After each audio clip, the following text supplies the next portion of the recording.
సార్వత్రిక ఎన్నికలు సమీపిస్తున్న కొద్దీ వైఎస్ఆర్సీపీకి ప్రజల్లో ఆదరణ పెరుగుతోంది. మేమంతా సిద్ధం బస్సు యాత్రలో సీఎం వైఎస్ జగన్మోహన్ రెడ్డికి అడుగడుగున జనం నీరాజనాలు పలుకుతుండడమే ఇందుకు నిదర్శనం.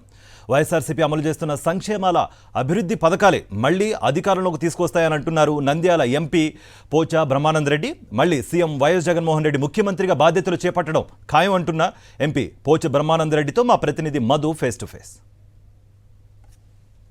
ఎన్నికలు సమీపిస్తున్న కొద్దీ వైఎస్ఆర్సీపీకి ప్రజల నుంచి ఆదరణ పెరుగుతుంది. మేమంతా సిద్ధం బస్సు యాత్రకు జగన్మోహన్ రెడ్డికి అడుగడుగున నీరాజనాలు పలుకుతున్నారు. ఇది చూసి ఓర్వలేకే తెలుగుదేశం పార్టీ నాయకులు అసత్య ఆరోపణలు కూడా చేస్తున్నారు. ఇక నంద్యాలకు సంబంధించి టీడీపీ నేతలు చేస్తున్న అసత్య ఆరోపణలు ఏంటి అని మనతో చెప్పేందుకు పార్లమెంట్ సభ్యులు పోచా బ్రహ్మానందరెడ్డి ఉన్నారు. ఎలా చూడాలి ఈ టీడీపీ నాయకులు చేసే అసత్య ఆరోపణలు?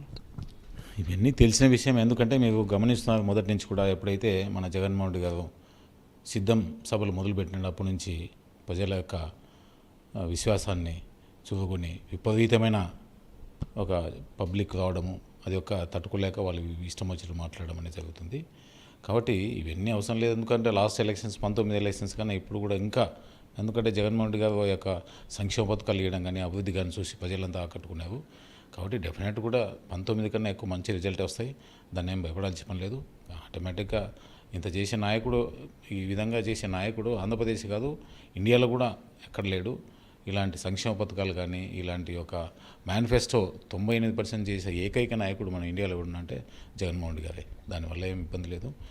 వాళ్ళకు ఎందుకంటే వాళ్ళు ఓడిపోతామని తెలిసి వాళ్ళు ఈ విధంగా మాట్లాడుతున్నారు తప్ప మీరు ఒక్కటే వాళ్ళని అడిగేది క్వశ్చన్, మీరు చేసిన పని మేమీ చేసినాము అని చెప్పండి. ఏం చెప్పకుండా తొక్కుతాము, మూడుస్తాము, ఇదేంటిది మాట్లాడడం? కాబట్టి అంత అవసరం లేదు. అదేం లేదు. వాళ్ళకు భయం పుట్టుకునేది, ఆ భయంతో వాళ్ళు ఆ విధంగా మారుతారు తప్ప మనకు డెఫినెట్గా మళ్ళీ 19 ఏ విధంగా వచ్చిందో ఆ విధంగానే మళ్ళీ కూడా పునరావృతం అవుతుంది. ప్రధానంగా చెప్పండి, పార్లమెంటు పరిధిలో కూడా వైఎస్ఆర్సీపీలోకి ఎక్కువగా టీడీపీ నుంచి వలసలు వస్తున్నాయి. ఎలా?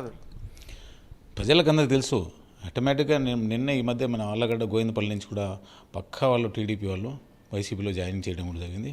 అలానే ప్రతి చోట కూడా నిన్న కూడా ప్యాపిలి మండలంలో ఆల్మోస్ట్ చాలామంది వేల మంది వచ్చి నిన్న ప్యాపిలిలో కూడా వైఎస్ఆర్సీపీలో చేయడం జరిగింది. ఎందుకంటే వైఎస్ జగన్మోహన్ రెడ్డిగా చేసి అభివృద్ధి కార్యక్రమాలు చూసి ఆకర్షితులై జాయిన్ అవుతున్నారు.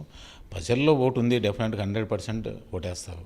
దాంట్లో అనుమానం లేదు. అభివృద్ధి సంక్షేమ పథకాలే మళ్ళీ గెలిపిస్తాయని చెప్తున్నారు. 175 స్థానాలు కూడా కైవశం చేసుకుంటామని ధీమా వ్యక్తం చేస్తున్నారు. వీడియో జర్నలిస్ట్ అరవింద్తో మధు, సాక్షి టీవీ, నంద్యాల.